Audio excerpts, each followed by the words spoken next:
Every legend has a story. Welcome to Goal Uncovered. Some players dominate football with speed, others with strength, but Andrés Iniesta conquered the game with intelligence, elegance, and magic.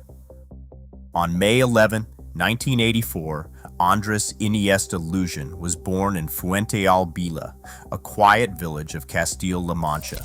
In this small town of fewer than 2,000 people, the young boy spent his afternoons kicking a ball across the local streets, eventually joining the junior ranks of Albacete Balompié. Money was scarce.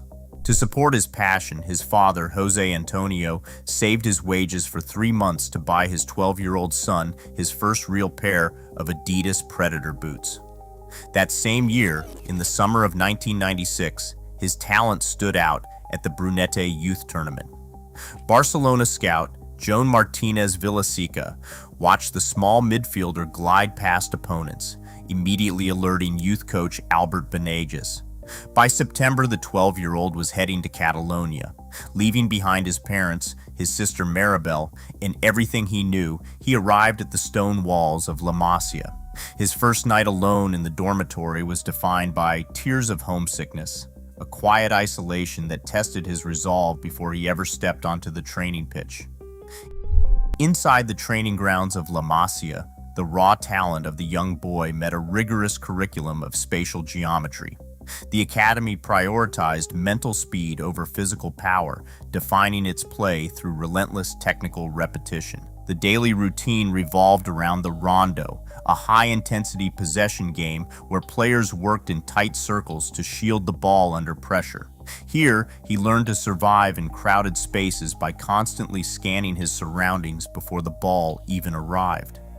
This internal map allowed his first touch to become an active decision, directing the ball away from defenders in a single fluid movement. He perfected body orientation, shifting his hips to open passing lanes, and mastered the croqueta, a rapid lateral glide from one foot to the other that left opponents chasing shadows. This tight, close control became his signature weapon, allowing him to escape the most congested areas of the pitch with absolute calmness. As he rose through the youth ranks, this high-speed intelligence caught the attention of the first-team managers. Louis van Gaal recognized his composure and handed the 18-year-old his senior debut on October 29, 2002, in a Champions League match away at Club Brugge. Soon after, Frank Rijkaard began moving him from the wide channels into the center of the pitch. The quiet boy from Albacete had evolved, using the lessons of the academy to transform from a gifted child into a football thinker. In 2008, Pep Guardiola took charge of Barcelona, organizing the squad into a fluid 4-3-3 system where individual intelligence served a collective purpose. Sergio Busquets anchored the midfield, breaking up attacks and recycling possession. Xavi Hernandez set the rhythm, controlling the game's tempo with short, constant passes. Andrés Iniesta acted as the bridge, playing as the advanced playmaker who carried the ball through crowded central areas. Their style, tiki-taka, relied on precise timing, positioning, and rapid decision-making rather than simple, endless passing. This tactical framework brought immediate success, delivering a historic treble in the season from 2008 to 2009. Its toughest test came on May 6, 2009, at Stamford Bridge. In the 93rd minute of the Champions League semi-final against Chelsea, Barcelona faced imminent elimination. Messi cut the ball back to the edge of the penalty area, where Iniesta struck a first-time shot into the top corner. That goal, celebrated as the Iniestazo, showed that the quiet midfielder could carry the weight of an entire club. Guardiola later called Iniesta a master of space and time. This spatial intelligence defined a golden era, leading Barcelona to repeated La Liga titles and 4 Champions League trophies, including a dominant victory over Manchester United in the 2011 final. They had conquered club football, but a different kind of pressure waited on the international stage with Spain. Spain arrived in South Africa carrying the heavy burden of European champions. On June 16, 2010, that weight fractured. A shocking 1-0 opening defeat to Switzerland in Durban threatened to derail their tournament before it truly began. Vicente del Bosque refused to panic, recommitting to the patient, possession-heavy identity that defined this generation. Spain fought their way back, step by painful step, to reach the final on July 11th at Johannesburg's Soccer City. The match against the Netherlands was a brutal physical war of attrition. For 90 grueling minutes, the deadlock remained unbroken.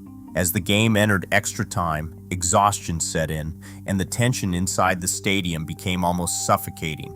Then came the 116th minute. Cesc Fabregas slipped a pass into the box. Iniesta stood waiting, one touch to set himself. The ball dropped. He struck the half volley past Martin Stekelenburg. Spain had won its first Men's World Cup. Amidst the chaotic eruption of a celebrating nation, Iniesta ran toward the corner flag and ripped off his jersey. Revealed on his white undershirt was a handwritten message. Dani Jarque siempre con nosotros. Dani Jarque, always with us. It was a tribute to his close friend and Espanyol captain who had passed away from a sudden heart attack on August 8, 2009. In the ultimate moment of his career, while lifting an entire country to the peak of world football, Iniesta chose to carry his grief into the light, forever linking Spain's greatest triumph to a quiet act of enduring friendship. Iniesta's leadership never required a raised voice or a captain's armband.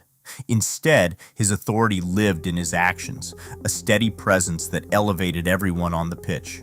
Yet, the absolute composure he displayed under pressure masked a private struggle.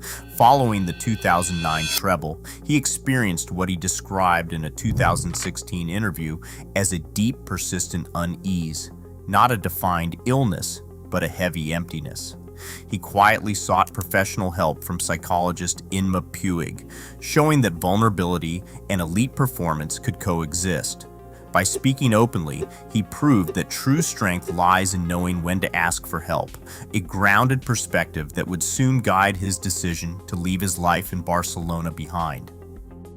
In May 2018, Iniesta walked off the Camp Nou pitch for the last time, ending an 18-year tenure with an emotional, late-night farewell alone on the grass. His desire to keep playing took him to Japan, signing with Vissel Kobe. Rather than stepping back from competition, his presence transformed his new club, leading them to victories in the 2019 Emperor's Cup and the 2020 Japanese Super Cup. His technical control, vision, and grace remained fully intact, showing that his football was entirely portable and raising a simple question: does true genius require a specific stage? Barcelona's record books credit him with 674 appearances and 57 goals, but those statistics tell only a fraction of the story. His real influence lived in the invisible details, the timing of his release, his positioning in crowded channels, and the split-second decisions that consistently made his teammates better. He expanded our understanding of midfield play, proving that dominance does not require physical force, but rather an exceptional harmony of intelligence, elegance, and restraint. He led through quiet responsibility and collective trust. As modern football grows faster and more physical, one question remains: will football ever see another magician like Andrés Iniesta? As modern football favors athletic power over artistic grace, Iniesta's legacy reminds us that the game's ultimate weapon is still the human mind. We may never see his quiet magic again. Until next time, this is Goal Uncovered.